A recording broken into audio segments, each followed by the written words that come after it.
Hey guys, so today's post is about remembering who you are, a journey of self-discovery. When I was in college, there was a gentleman that I dated, and things didn't work out between us. But years later, I remember we were having a conversation, and he actually was apologizing to me for his treatment towards me when we were in school. And so we were still friends. And so we were able to talk and communicate.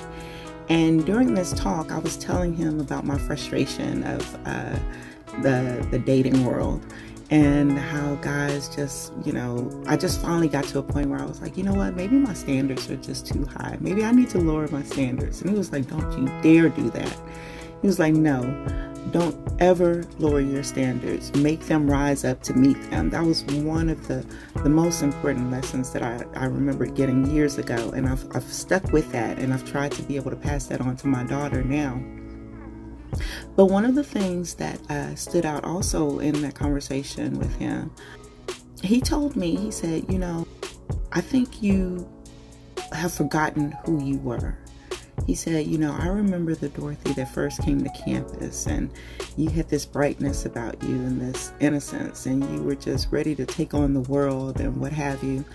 And it was like somewhere along the way you've lost that. And he said, I think you need to get back to that Dorothy. And I was like, you know what? I'm trying to find her. I don't know where she is. I'm trying to find her.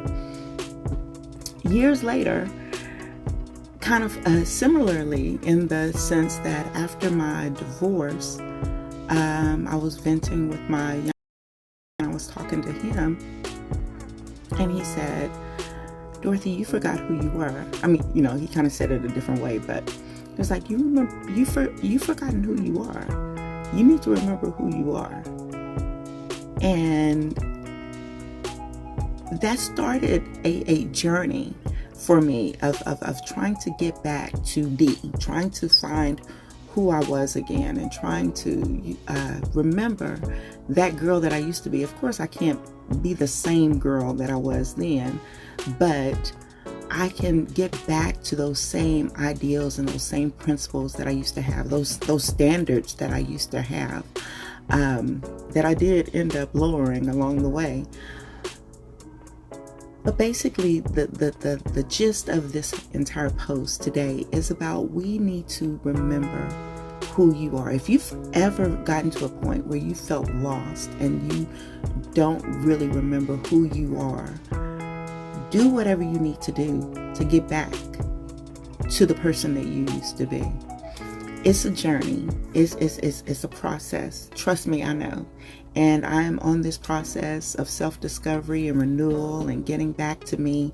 And that's why I wrote the book, Getting Back to Me. And so I encourage you to pick up a copy. I encourage you to join me on this journey of getting back to who we are and who we are in God. That is the most important thing. All right, take care. Bye.